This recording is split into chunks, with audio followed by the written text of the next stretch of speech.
अघोरी कौन होते हैं ये अघोरी? कहाँ रहते हैं? आखिर मरे हुए इंसान का मांस क्यों खाते हैं? और ये रात में ही क्यों निकलते हैं? ये शमशान घाट में ही क्यों रहते हैं? क्यों ये दुनिया से दूर रहते हैं? क्यों ये भस्म को अपने शरीर पर लगाते हैं? क्यों ये इंसान की खोपड़ी को लेकर चले जाते हैं उस शमशान घाट से? क्यों ये निर्वस्त्र रहते हैं?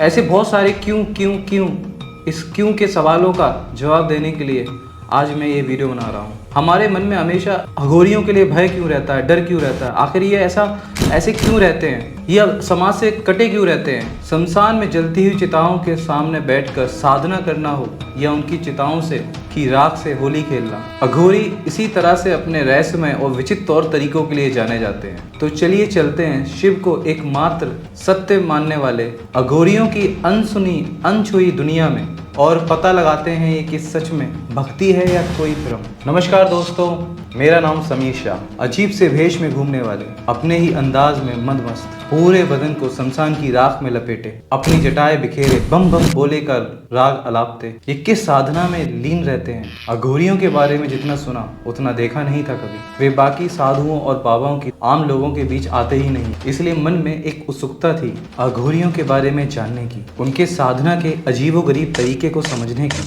आखिर क्यों उन्होंने भगवान शिव की भक्ति के लिए अघोरी होने का फैसला किया होगा? कौन होते हैं ये लोग जो अघोरी बनकर हम जैसे आम लोगों से अलग हो जाते हैं? ऐसे ही तमाम सवालों को मन में लिए अपनी मित्र मंडली के साथ बनारस जा पहुंचा। बनारस जो प्रसिद्ध है अघोरियों की मसान होली के लिए, जो चिताओं की भस्म से खेली जाती है। मणिकर्णिका घाट के आसपास जाने कितने ही लोग इस मसान होली को देखने के लिए इकट्ठा हुए थे। यहाँ तक कि मीडिया भी मौजूद थी।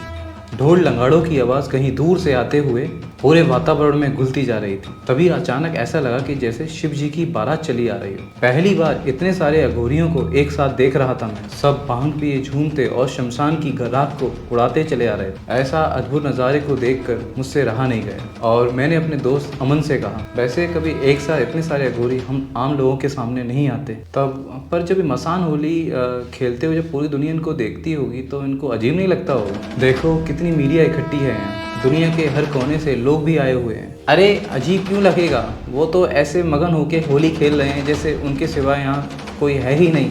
अमन ने कहा, उनको ना तो ये भीड़ दिख रही है और ना ही यहाँ खड़ी मीडिया। वे तो अपने भोले बाबा की बारात में नाचते झूमते आगे बढ़ते जा रहे हैं। वैसे तो आज इनकी होली है, हम जैसे लोगों की होली तो कल होगी और तब देखना एक भी अघोरी नहीं दिखेगा तुम्हें। और जब अघोरियों की उस टोली को अपने सामने से गुजरते देखा तो मेरी आंखें खुली की खुली रह गईं। मन हुआ कि एक बार जाकर इन अघोरियों की टोली में शामिल हो जाऊं, मगर उनकी साधना के बारे में जो मैंने सुना था उसको सोचकर मैंने अपने आप को रोक लिया और अघोरियों की साधना के बारे में सब जानने लेने का मन बना लिया। जब मसान होली खत्म हुई और भीड़ छटने लगी, मैंने अपने दोस्त अमन और सूरज से कहा, क्यों ना आज रात हम इस मणिकर्णिका घाट पर रुक जाएं और इन अघोरियों की साधना भी देख लें? ना बाबा ना, मैं तो यहाँ नहीं रुकने वाला। एक तो यहाँ पर मणिकर्णिका घाट पर 50 चिताएं जल रही हैं, सूरज ने कहा, और रात में फिर यहाँ काफ़ी सन्नाटा भी हो जाएगा। दूसरी बात, किसी अघोरी ने हमें यहाँ पे देख लिया तो लेने के देने पड़ जाएंगे भाई।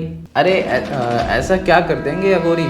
अमन ने कहा, मुझे तो यहाँ कोई गुस्से वाले ये नहीं दिखते, बेचारे अपनी मस्ती में ही मस्त। मैंने सुना है इन अघोरियों का गुस्सा बहुत तेज होता है बाबा, सूरज ने कहा, और अगर इन अघोरियों ने कोई गुस्से में श्राप दे दिया तो वो सच हो गया ही रहेगा, सूरज ने कहा। मैं हैरान था क्योंकि मैंने भी ये सब कुछ सुना ही था, कभी देखा नहीं था, और थोड़ी हिम्मत करके बोला, क्यों ना आज रात थोड़ा हम रिस्क उठा लें, अघोरियों को साधना करते हुए देखें। मेरे और अमन के कहने पर सूरज को भी हमारी बात मानी और हमने फैसला किया मणिकर्णिका घाट के पास एक दुकान के शटर के पीछे छुपने का। हम लोग पूरी व्यवस्था बनाकर रात भर वहाँ ठहर कर अघोरियों को साधना करते हुए देखने वाले थे। ऐसा लग रहा था कि ना जाने कौन से रहस्य से पर्दा उठने वाला हो, मगर आधी रात तक वहाँ कोई अघोरी ना आया। ठीक आधी रात के बाद वहाँ कुछ हलचल हुई और हमने देखा कि 3-4 अघोरी मणिकर्णिका घाट के पास आए और चिताओं के पास खड़े हो गए, और उनको देखकर लग रहा था कि उनके झुंड में कोई नया अघोरी शामिल हुआ है जिसे वे अपनी साधना की प्रक्रिया समझा रहे थे। तो बिल्कुल सही समय पर साधना का हिस्सा यहाँ बनने आया है, उनमें से एक अघोरी ने कहा, आज बहुत ही पावन दिन है, चल उठा ले कपाल और उसे अपना पात्र बना ले।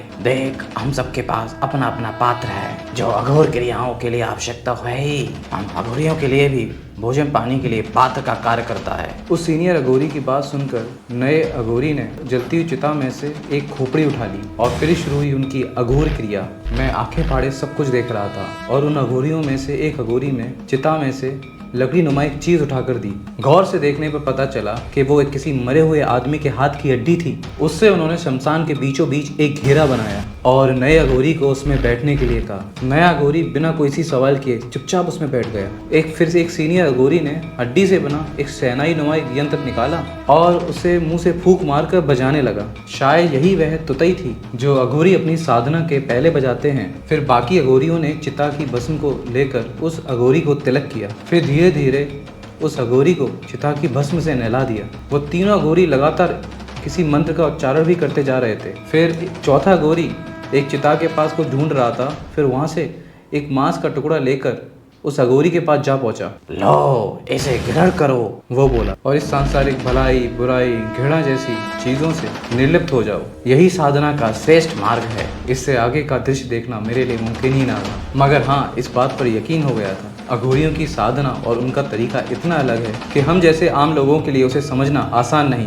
आखिर क्यों अघोरियों की साधना शमशान में ही होती है? क्यों अघोरी बनने के लिए शव का मांस खाना जरूरी होता है? अघोरियों द्वारा की जाने वाली साधना इतनी अजीब क्यों होती है? और इस साधना से क्या हासिल होता है अघोरियों को? क्या ये भी शिव भक्ति का एक मार्ग है? इन सवालों के जवाब जानने के लिए देखते रहिए अघोरियों के अगले एपिसोड्स। उम्मीद है आपको पसंद आया होगा। अगर आप चाहते हैं कि मैं इसका अगला एपिसोड बनाऊं तो कमेंट करें। नमस्कार, मैं समीर।